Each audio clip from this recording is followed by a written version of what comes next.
Ada satu cerita di kitab Yosua 6 tentang ketika Yosua bersama pasukan Israel sedang menuju ke tanah perjanjian. Ketemu penghalang yang cukup besar.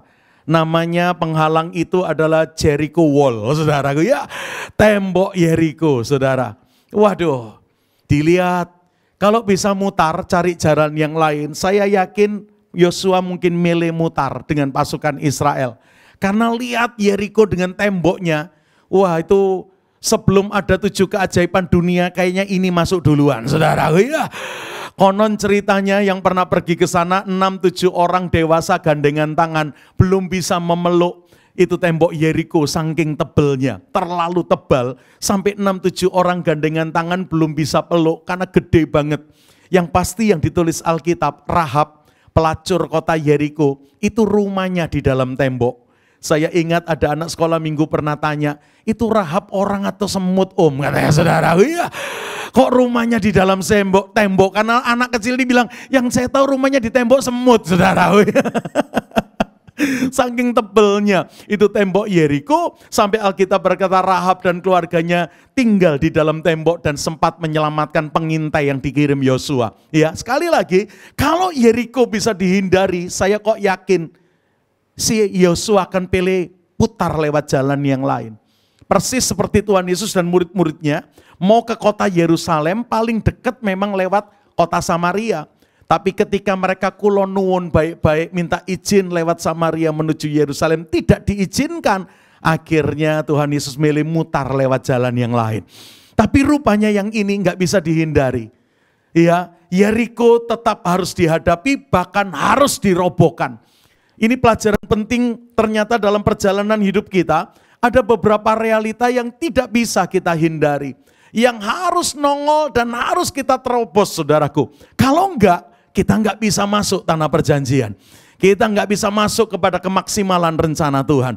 Makanya yang hari ini di penghujung tahun ini, 2 bulan terakhir sebelum tahun 2024 ditutup, barangkali ada yang sedang menghadapin banyak penghalang-penghalang yang toto nongol aja, muncul begitu aja. Padahal kita enggak harap, kita enggak pernah pikir, toto nongol menghadang.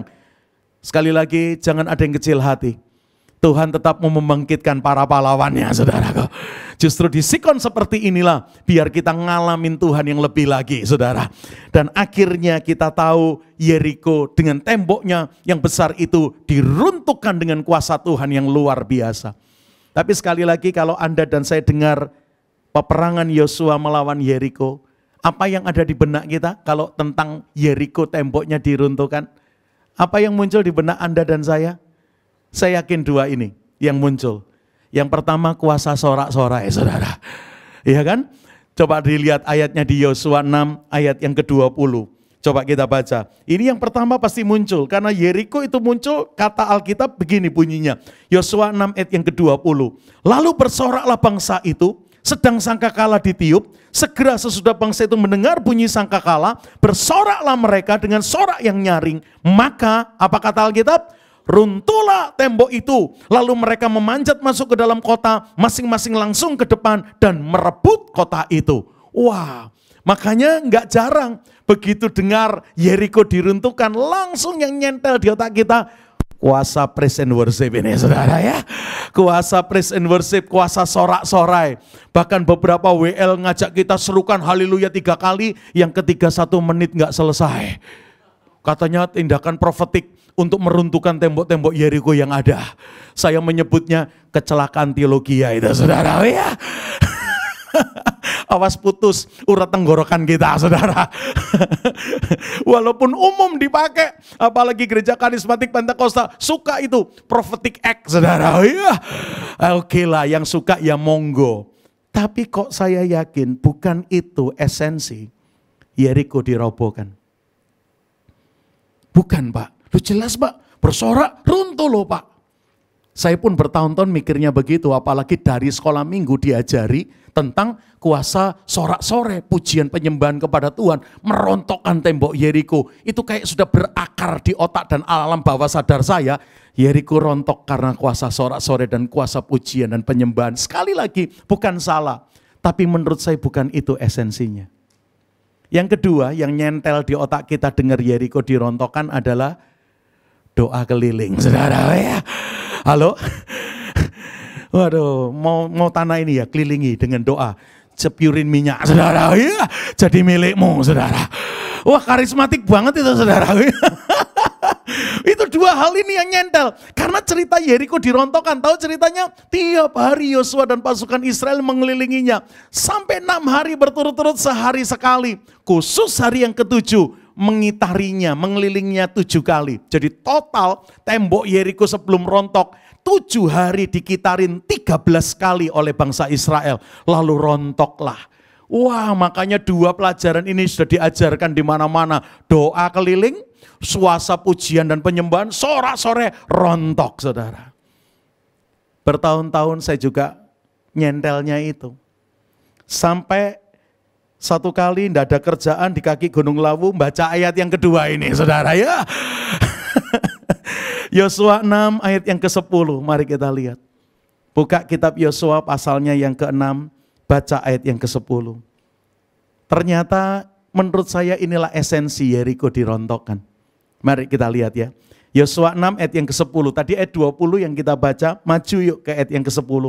Tetapi Yosua telah memerintahkan kepada bangsa Israel itu demikian. Apa perintahnya? Janganlah bersorak dan janganlah perdengarkan suaramu, sepatah kata pun janganlah keluar dari mulutmu sampai pada hari aku mengatakan kepadamu bersoraklah. Yaitu ayat yang ke-20 tadi. Maka kamu harus bersorak. Ini ayat bertahun-tahun saya baca. Mungkin tembus puluhan tahun saya baca. Tapi kemarin lewat begitu aja. Tapi satu kali pas saya ada di Candi Ceto, saya duduk, saya baca Alkitab, saya baca ayat ini. Ayat ini kayak ngajar sesuatu yang baru buat saya. Roh Kudus di dalam saya seperti ngajar, tahu nggak inilah esensi Yeriko dirontokkan. Apa Tuhan esensinya? Jadi dalam waktu seminggu aku minta Yosua ngelilingin tembok Yeriko bersama pasukan Israelku. Tiap hari sekali, 6 hari berturut-turut caranya sama. Tetapi hari yang ke-7 mereka mengelilingi 7 kali. Dan di ending yang ke-7, pada hari yang ke-7 mereka mengitari. Aku suruh mereka tiup nafiri dan bersorak. Lalu rontoklah tembok Yeriko. Esensinya justru di seminggu itu, Bram. Di 13 kali aku suruh mereka ngintarin Yeriko. Esensinya apa Tuhan? Doa keliling, sorak-sorai. Bukan. Esensinya adalah aku latih umatku untuk mengendalikan dirinya. Kenapa caranya? Kamu keliling ya, tapi sepatah kata pun jangan keluar dari mulutmu. Apalagi sorak-sorak, gak boleh, sepatah kata, berisik aja. Orang Jawa bilang ngeremeng aja dilarang, saudara. Ya, diem, keep quiet. Ya. Diem sama sekali, keliling. 7 hari berturut-turut total 13 kali. Karena hari pertama sampai hari ke-6 sekali, hari ke-7 7 kali. Total seminggu itu 13 kali. Caranya sama, keep quiet, diem aja. Saudara pikir seminggu itu diem aja latihan apa itu? Latihan self-controlnya dibangkitkan. Latihan penguasaan dirinya dimunculkan. Apalagi jangan lupa, waktu Yosua dan Israel nyampe di Yeriko, itu kalau mereka noleh ke belakang, ceritanya yang spektakuler dengan Tuhan banyak itu, saudara. Ya. Lihat tula-tula di Mesir, lihat Laut Kolsom dibelah, lihat tentara Mesir dihukum, lihat bangsa Amalek dikalahkan. Jadi nyampe di Yeriko, itu kalau noleh ke belakang, ceritanya dengan Tuhan udah banyak yang spektakuler. Lalu 7 hari ngelilingin Yeriko disuruh diem aja. Saudara pikir gampang. Apa yang terjadi dalam seminggu itu? Ada seorang penulis, saya lupa nama penulis buku ini. Tapi dia cerita, dalam seminggu itu, Israel mengitari dengan tenang, sementara penjaga tembok Yeriko, bahkan penduduk kota Yeriko, mulai kehilangan pengendalian diri. Mereka lihat Yosua dengan pasukan keliling. Hari pertama, Yosua dan pasukan bisa melakukan sambil nanya-nanya. Ini perang model apa? Katanya saudaraku ya. Lebih cocok karnaval 17 Agustusan ini saudaraku ya. Daripada perang saudara. Lah kan diam-diaman keliling. Pulang. Besok gitu lagi. Waduh. Itu tentara Israel pun penuh tanya. Ini strategi perang model apa ini? Tapi penulis ini mengasumsikan, diperkirakan 7 hari itu yang kebakaran jenggot, malah yang jaga tembok Yeriko. Hari pertama mungkin sama-sama kuat diem. Hari yang kedua penjaga tembok Yeriko mulai bilang, ini gila ini, gini doi cara ngelilingin kita, nggak ada cara yang lain nih saudaraku ya. Diperkirakan hari kedua bullying mulai keluar loh. Lu kurang kerjaan ya Yos katanya saudara. Ya. Ini perang apa karnaval kalian? Waduh, ini 2, 3, 4, 5 penjaga tembok mulai kehilangan pengendalian diri. Karena lihat cara Israel yang katanya kemarin spektakuler, ceritanya dahsyat, kok cuman gini aja mutarin kota kita, tembok kita. Wah, lama-lama penduduk Yeriko kasih tahu. Mau lihat tontonan gratis enggak? Gila-gila ini orang-orang gila nongol saudaraku ya. Diperkirakan hari ketiga atau keempat lebih banyak orang yang nonton dari soto tembok. Wah, kalau sore lewat jalan tol aja yang ada jembatannya, itu banyak anak-anak mainan di jembatan itu kok. Lalu foto-foto mobil-mobil yang lewat. Emangnya berhenti cuman foto-foto aja? Enggak lah. Berikutnya lihat kerikil. Sampai ada mobil yang kena kerikil pecah, baru lari bubar saudara kok. Sampai dilaporkan ke jasa marga saudara. Come on, kira-kira itu yang terjadi. Seminggu itu Israel latihan mengendalikan diri bos. Apalagi ketika mulai dengar bullying, kalimat-kalimat yang gak enak didengar. Itu emangnya gampang, apalagi generasi terakhir ini dengar bullying gak tahan. Lompat dari apartemen, dari kampus saudara. Iya, karena gak tahan saudaraku. Come on. Saya waktu baca Tuhan rangkan esensi Yeriko rontok. Bukan sekedar disorak-sore dan keliling-kelilingnya. Tapi 7 hari itu, aku latih umatku untuk mengendalikan dirinya. Halo? Wow. Tidak gampang buat Israel. Diperkirakan hari yang kelima jangan-jangan. Itu penjaga tembok Yeriko dan penduduk Yeriko. Bukan cuman bullying verbal. Mulai ngelemparin sampah, ngelemparin kerikil, batu, ngeremparin air kencing, ngelemparin tinja, baik dari kotoran binatang atau orang. Wah, itu semua mancing emosi. Itu kalimatnya pasukan Yosua, kita diem aja nih Pak, saudara. Ya. Dikinin diem aja Pak. Wah, itu dipikir gampang, saudara. Ya. Susah toh. Yosua bilang,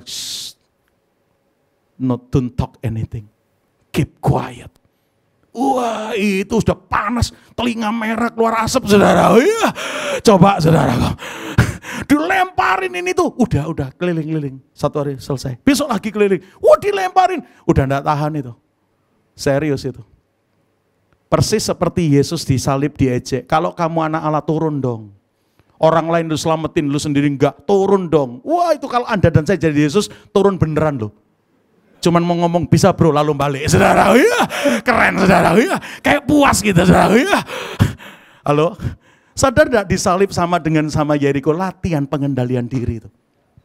Ditahan, kalau lu anak-anak turun, orang lain lu selamatin, masa lu sendiri mati, turun. Wah, kalau gua udah kepancing itu, turun beneran. Bisa bro, cuman mau nunjukin lalu balik lagi saudara. Ya. Puas gitu saudara. Tapi fail di situ karena mulai loss of control. Halo. Ayat ini bertahun-tahun tertutup, kemarin bisa tak baca, ya Tuhan, thank you dipindah ke gunung, saudara. Ya. Bisa lihat yang tidak terlihat oleh yang lain, saudara. Waktu saya lihat ayat ini, saya diingatkan beberapa ayat pendukungnya. Yuk lihat, Amsal 25, ayatnya yang ke-28.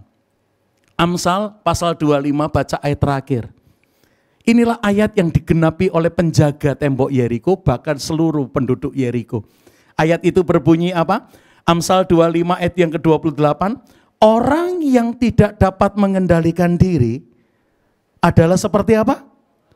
Kota yang roboh temboknya. Kenapa Yeriko rontok? Karena Israel keliling-keliling? Karena Israel sorak-sorai? Dimulai dengan penjaga dan penduduknya loss of control semua saudaraku. Seminggu itu mereka mulai bully, seminggu itu mereka mulai bikin huru hara, mulai bikin masalah. Waduh, mereka mulai apalagi yang diserang, yang dibully, yang dikirimin masalah, diem aja. Wah, tambah menjadi mereka, saudara. Iya, tambah loss of control, saudara. Dan mereka menggenapi Amsal 25 ayat 28. Orang yang gagal mengendalikan dirinya, ia seperti kota yang roboh temboknya. Bagaimana dengan Israel, Yosua dan pasukan Israel? Mereka menggenapi Amsal 16 ayat 32. Coba kita lihat. Amsal 16 ayat 2 kalinya. Ayat 32. Apa bunyinya? Orang yang bagaimana? Orang yang sabar melebihi seorang pahlawan. Dan orang yang menguasai dirinya melebihi orang yang, ya Tuhan, ini yang tergenapi dengan Yosua. Diam-diam. Jaga kontrolmu ya. Jaga penguasaan dirimu ya. Keren, saudara. Dan akhirnya, endingnya, sorak-sorai itu merontokkan tembok. Sekali lagi bukan semata-mata karena doa keliling dan sorak-sorainya. Seminggu itu, day by day, umatnya latihan mengendalikan diri. Sampai hari ke-7, 7 kali, artinya sampai mengendalikan diri itu jadi DNA-nya. Sampai jadi, udah itu DNA saya itu. Belajar mengendalikan diri. Sekali lagi tidak gampang loh. Cerita di belakang sebelum nyampe Yeriko sudah banyak yang dahsyat. Orang-orang yang kemarin ceritanya dahsyat-dahsyat disuruh hari itu mengendalikan diri. Itu susahnya bukan main. Terbukti kalau sudah emosi kalimatnya, belum kenal saya ya. Lah dia sendiri lupa lah, saudaraku ya. Sampai bilang belum tahu saya ya, saudaraku ya. Itu sudah mulai loss of control, saudaraku. Beberapa pembicara suka kehilangan kontrolnya ketika diberitahu disiapin parkir ya Pak, mobilnya warna apa, plat nomornya berapa, kita siapin buat pembicara. Karena di gereja kita ini Pak, wah apalagi di mall penuh Pak. Satu kali kita nyari parkir kita yang disiapin mana ya saudara, ya enggak ketemu. Aduh, saudaraku terakhir tanya, mana tempat parkirnya? Berapa kali saya pun begitu. Katanya disiapin parkir, ini udah muter 3 kali enggak ketemu ini. Mau telepon gerejanya, mana? Turun dong, kasih tahu mana tempat parkir yang disiapkan buat saya. Tapi mau telepon Tuhan bilang, sudah tahu diundang di tempat yang kredit datang mepet loh saudara. Ya. Lo itu latihan mengendalikan diri itu saudara. Halo, colek. Kayaknya wajah Anda kayak tertempelak loh saudara. Ya. Yeriko rontok bukan karena ritual keliling-kelilingnya. Saya meyakini bukan itu esensinya.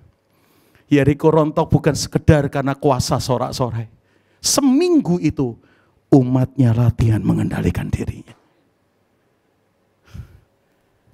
Ingat cerita anak yang bernama Tolil yang dibully sama seorang tukang cukur rambut.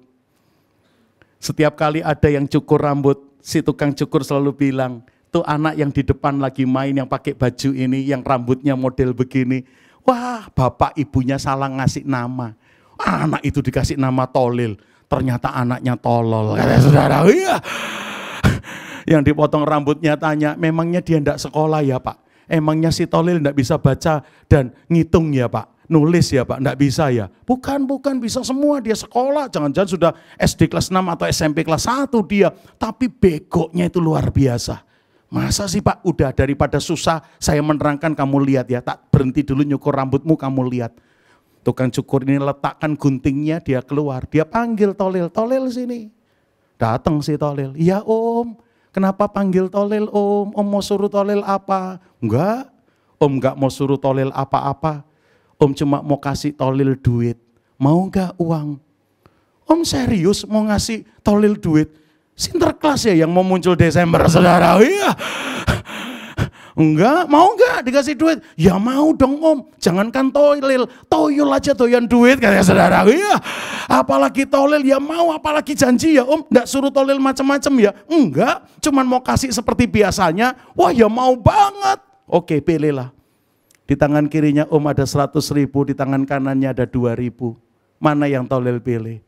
Tapi janji ya Om, jangan suruh saya macam-macam. Janji, cuman ngasih angpau kamu aja. Wah, terima kasih banyak Om. Kalau orang Surabaya bilang ban-ban kamsia Om, saudara. Iya, banyak terima kasih Om. Lalu dia pilih 100.000, 2.000. Yang dipilih yang 2.000 tahu saudara. Kamu enggak mau yang 100? Enggak Om. Cukup yang 2.000. Serius enggak mau ganti? Enggak Om. Saya enggak suruh apa-apa. Terima kasih Om. Udah ini aja. Wah ya sudah kalau gitu sana kembali main. Sambil bilang makasih ya Om. Dia keluar dan kembali ke teman-temannya sambil teriak. Dapat noceng. Ya, dapat noceng sambil teriak-teriak sambil nari-nari. Tukang cukur rambut balik ke yang dicukur. Semoga kamu sudah lihat ketololan si Tolil itu. Dikasih 100 sama 2.000 bisa milih yang 2.000 dan itu terjadi berulang-ulang.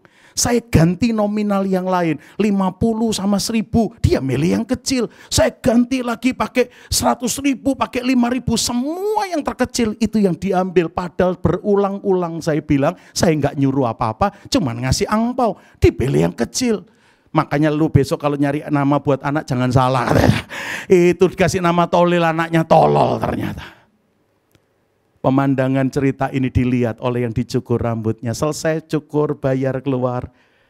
Dia rupanya masih lihat Tolil main dengan teman-temannya. Disamperin. Tolil sering dikasih Om yang cukur rambut itu duit. Om siapa ya? Kata saudara. Iya. Yang tadi yang di dalam yang rambutnya dicukur. Oh pelanggan tukang cukur. Iya Om tadi enggak lihat Om. Konsentrasinya lihat si bapak tukang cukur yang ngasih duit. Tolil sering dikasih duit. Iya, saya dengar selalu milih yang kecil. Kenapa lu pilih yang kecil? Oh enggak disuruh apa-apa. Kalau Om jadi Tolil, Om ambil yang gede. Ngapain ngambil yang kecil? Enggak Om. Kalau Tolil ambil yang kecil aja. Karena Tolil masih kecil ya. Bukan itu Om alasannya. Lu terus apa alasannya? Om penasaran banget kata saudara. Iya, pengen tahu banget Om tahu alasannya. Iya, karena kalau Om ambil yang gede ngapain ngambil yang kecil? Sederhana Om alasan Tolil Om. Apa nak? Ya supaya permainan ini enggak pernah berhenti Om.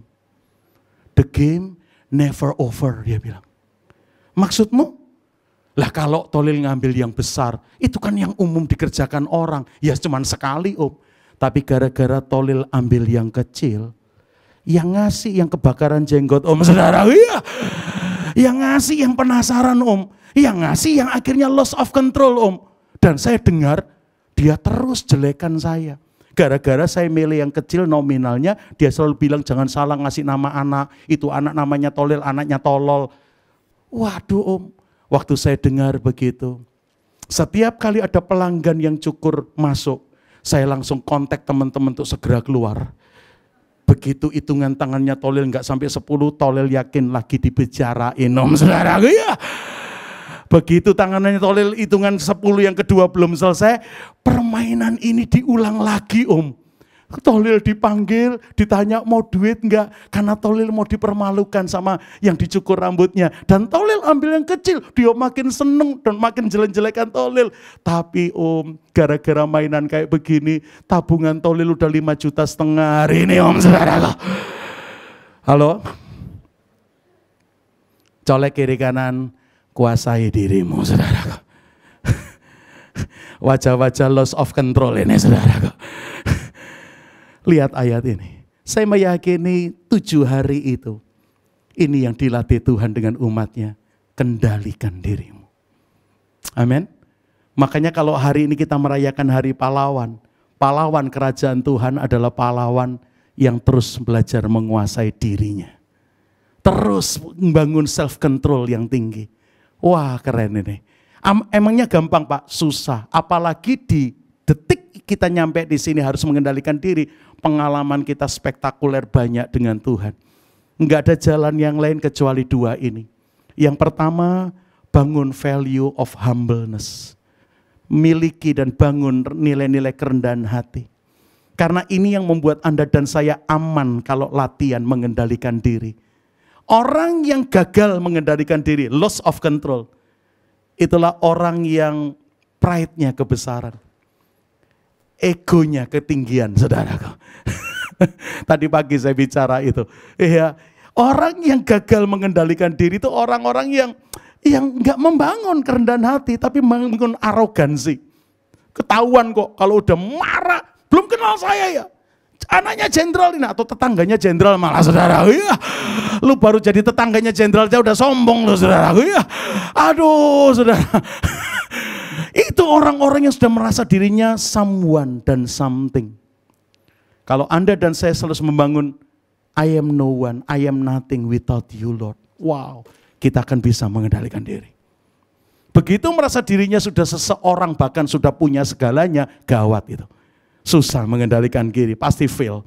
Tapi begitu sudah berkata, sesungguhnya aku ini hamba yang tidak berguna. Aku hanya melakukan apa yang harus aku lakukan. Itu orang-orang yang bakal dipakai Tuhan lebih lagi, saudaraku. Karena menyadari, without you, I am no one, I am nothing, saudaraku. Dan yang kedua, begitu Anda dan saya mau membangun nilai kerendahan hati, ini yang saya suka. Yang kedua, Roh Kudus siap tercurah buat kita. Roh Kudus siap mengurapi kita, sampai kita yang mau dimampukannya mengendalikan diri. Oh iya, salah satu buah roh apa? Ada 9 buah roh. Dalam satu roh ada 9 yang muncul. Kasih, sukacita, Galatia 5, 22, 23 ayatnya. Yang terakhir apa? Penguasaan diri. Ditaruh terakhir, karena Tuhan tahu, angel ini, saudara. Ya, ini yang susah. Apalagi nyampe di situ, latihan dibully, latihan ditantang, itu sudah mulai kaya, mulai terkenal, mulai 5 benua 7 samudra menyambutnya, saudara kok. Wis itu paling susah itu, saudara kok. Beberapa ketika miskin dan belum jadi apa-apa, latihan rendah hatinya kurang berkualitas karena memang ya enggak punya apa-apa, saudara. Ya, enggak bisa balas, saudara. Tapi ketika saudara saya sudah mulai ngalamin banyak hal, berkat Tuhan, kemuliaan Tuhan, tetap rendah hati itu susah. Tapi Roh Kudus siap memampukan kita. Catat dengan cepat, paling tidak dalam 5 hal ini kita mesti melatih kerendahan, melatih penguasaan diri kita. Yang pertama, memanage emosi. Ini yang paling banyak kita loss of control. Kalau udah mulai terpancing emosinya. Dan biasanya yang paling suka emosi orang-orang yang sudah sukses. Orang-orang yang udah tinggi jabatannya. Orang-orang yang sudah kaya. Orang-orang yang sudah hebat. Makanya satu rekan saya namanya Onata Hapari berkata, 1000% setiap orang pemimpin yang hebat berpotensi untuk jatuh katanya. 1000%. Karena makin sukses, makin tinggi, makin suka kehilangan pengendalian diri. Wow. Makanya belajar memanage emosi dengan baik. Gimana Pak cara memanage emosi dengan baik? Satu rekan saya ngasih cara. Caranya, begitu kamu emosi segera minum, tapi tolong airnya jangan ditelan. Dikumur aja, saudara. Ya. Saya tanya teman saya, emangnya berhasil? Muncrat kopra, muncrat, saudara. Tetap loss of control, saudara. Ya. Enggak tahan muncrat, saudaraku, sambil bilang, anjing lu, saudara. Ya. Ya itu rupanya latihan secara manusiawi. Walaupun saya pikir baik juga dicoba. Lumayan 2-3 detik ditahan, saudara. Walaupun muncrat detik ke-8, saudara. Ya. Keluar bangsat lu, saudara. Ya. Saya merenungkan ini karena emosi biasanya muncul keluar dari kata-kata. Makanya tanda orang yang lahir baru itu dipenuhi Roh Kudus dan lidahnya dulu yang digarap oleh Roh Kudus. Sampai tanda awal orang ngalamin lawatan Roh Allah, Tuhan ganti dan kuasai lidahnya. Mau Yesaya, mau Musa, aku enggak bisa Tuhan, aku gagap lidah. Awal selalu disentuh dulu lidahnya.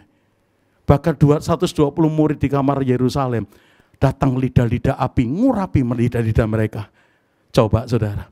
Makanya menurut saya latihan memanage kemarahan adalah ambil waktu nyembah Tuhan dalam bahasa roh yang Tuhan anugerahkan dalam kita. Itu latihan, walaupun mau pakai air nolong sebentar enggak apa-apa. Paling enggak ngingetin, latihan self control saudaraku. Ya kan? Lalu ambil waktu nyembah dia. Wow, latihan. Perlu dilatih day by day, 1 hari demi 1 hari, sampai hari ke-7, 7 kali, artinya sampai jadi DNA kita. Sampai saya udah lagi terus belajar, begitu nyari parkir susah, begitu dilecehkan karena enggak punya gelar teologi, ya belajar keep quiet. Kita menjawab lewat buah-buah yang kita hasilkan untuk kemuliaan Tuhan. Nah itu latihannya kayak begitu, saudaraku, memanage.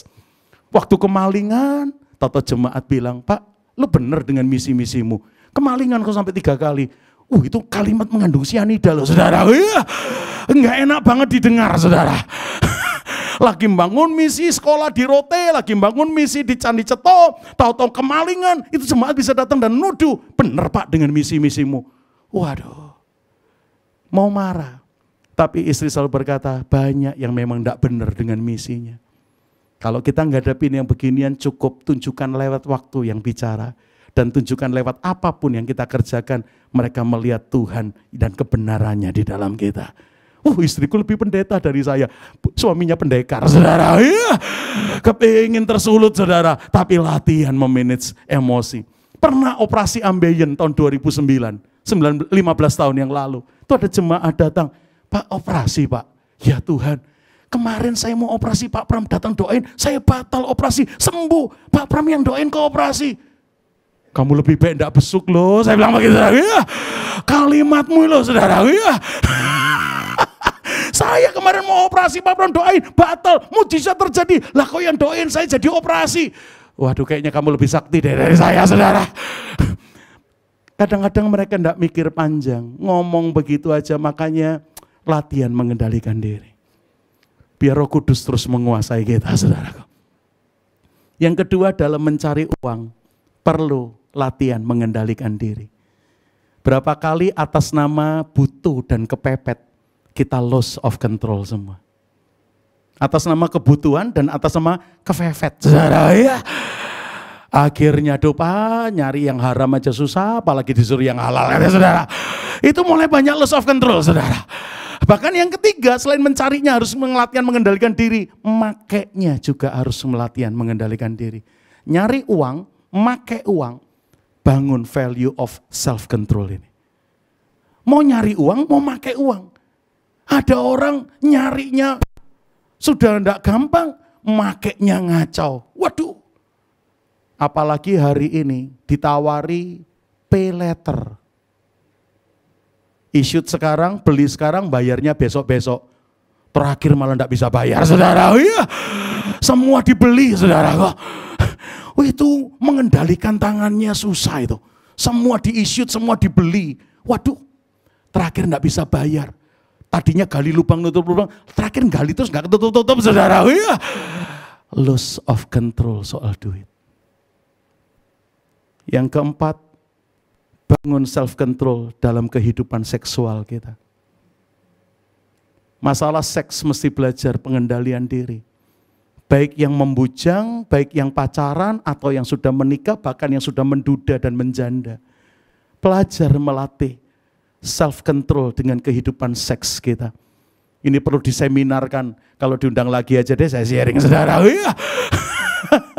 Tapi kehidupan seks perlu dibangun, perlu membangun value dengan pengendalian diri ini. Kalau enggak, rusak semua, event pendeta senior, event pemimpin hebat, semua pada berantakan di soal kehidupan seksnya.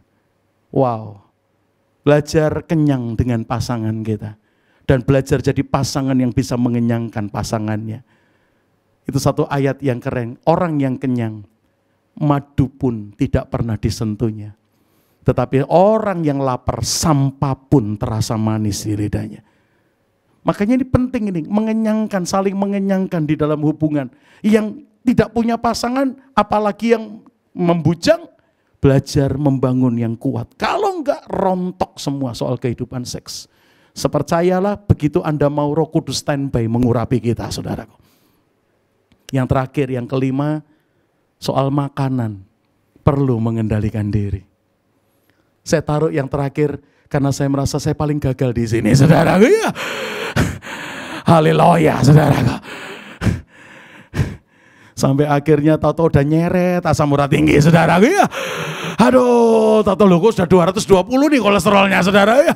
Aduh, lupa mengendalikan diri. Itu ayat taruh pisau di lehermu sudah tidak mempan. Mesti naruh bom di sana, saudara. Aduh. Kemarin belum lama ini saya pelayanan di Sulawesi. Mau pulang dari sana, dikasih makanan khas daerah itu. Saya pulang dari Pulau Selayar di Sulawesi Selatan, dekat Tanjung Bira sana, saudara. Iya, itu makanan khasnya adalah emping, belinjo. Orang Selayar ada enggak di sini? Pulau Selayar, Tanjung Bira maju dikit, Pantai Bira maju dikit, naik kapal, ada satu pulau namanya Selayar, itu empingnya, ya Tuhan, tipis, crispy. Gigitan pertama surga buka, itu saudara, ya. Wah, gigitan kedua Musa Elia turun fellowship, saudara, ya. Keren, saudara. Empingnya tipis, enak banget, saudara. Terus dikasih yang satu lagi, kacang mente dari Kendari. Orang Kendari itu makanan khasnya kacang mete, saudaraku. Wih, saya dikasih masing-masing 2 kilo. Jemaat di sana, Pak, kalau komunitas ngumpul, dibuka aja buat makan sama komunitas. Karena awalnya waktu mereka mau kasih saya 0,5 kilo 4 bungkus alias 2 kilo. Saya bilang kebanyakan, nanti saya asam urat, saya bilang begitu. Bapak ada asam urat? Ada. Ya udah jangan dimakan sendiri Pak, nanti kalau komunitas ngumpul, Pak Pram buka makan bersama komunitas. Oke, akhirnya dikasih masing-masing 2 kilo. Yang Hauce Sen Jinping yang bikin surga buka tadi itu saudaraku ya. Saya bawa ke rumah pulang. Anak saya ngincipi, istri saya ngincipi, loh kok enak ini, empingnya enak, kacang mentenya enak. Iya enak banget, aku di sana udah makan banyak, saya bilang begitu. Karena saya tahu ada asam urat, saya kalau ngambil enggak banyak-banyak, kacang mentenya 5 biji saya makan. Tapi masalahnya sehari lewat 30 kali. Dan setiap lewat mesti ngambil 5, 6, lama-lama 0,5 kilo sendirian saya makan.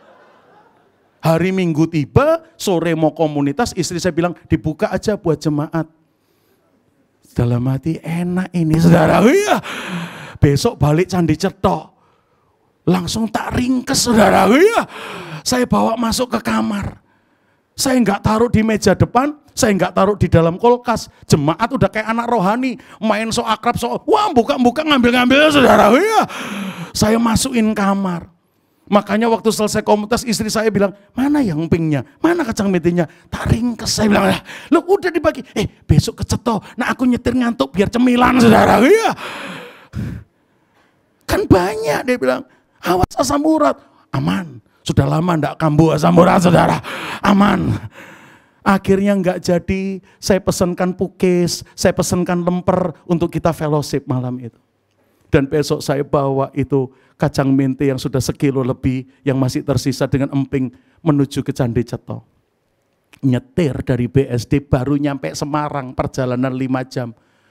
Kaki kok cenut-cenut saudara, ya. Mulai gak enak kaki saudaraku. Waduh, wah ini kalau istri anak tahu bisa dimarahin ini. Saya bilang kita nggak janjian dengan siapa-siapa ya hari ini ya. Mampir Semarang dulu yuk. Loh emangnya kamu mau ketemu siapa? Enggak. Padahal sakit ini nyetir. Saya masih berharap karena 5 jam ngerem ngegas, cenut saudara. Ya. Tapi feelingku asam urat naik ini. Akhirnya saya buka hotel, kita stay semalam, ketemu 1-2 rekan di Semarang. Alasan saya mau fellowship aja, tapi besok pagi saya enggak bisa nipu bos. Begitu bangun, udah enggak bisa jalan nyeret saudara. Ya. Istriku langsung bilang asam urat ini emping mente nih saudara. Ya. Langsung anakku bilang dasar greedy saudara. Waduh, saya akhirnya harus minum painkiller, minum obat penurun asam urat sampai seminggu baru mulai pulih. 2 minggu kemudian balik ke Jakarta, kacang mente itu enggak saya makan karena enggak berani sudah nyeret. 2 minggu kemudian saya balik dan waktu ketemu saya buka dan saya ngaku, ini jatah Anda 2 minggu yang lalu saya katakan. Maafkan penatuamu greedy saya katakan. Saya simpan tapi baru nyampe Semarang kakiku cenut-cenut besoknya nyeret. Perkiraan kalau sudah nyeret asam urat 13-14 itu saudara. Karena pernah 9 masih bisa jalan dengan gagah saya saudara. Aduh, dan saya bukan cuma ngaku di jemaat, saya ngomong sama yang ngasih di Sulawesi. Saya salah dengan kirimanmu, saya salah, minta ampun. Waduh, saudara lihat soal makan perlu bangun self control yang besar. Kalau enggak, awas kita jadi kota yang temboknya roboh. Tapi kalau Anda dan saya menguasai diri, kita melebihi pahlawan yang merebut kota.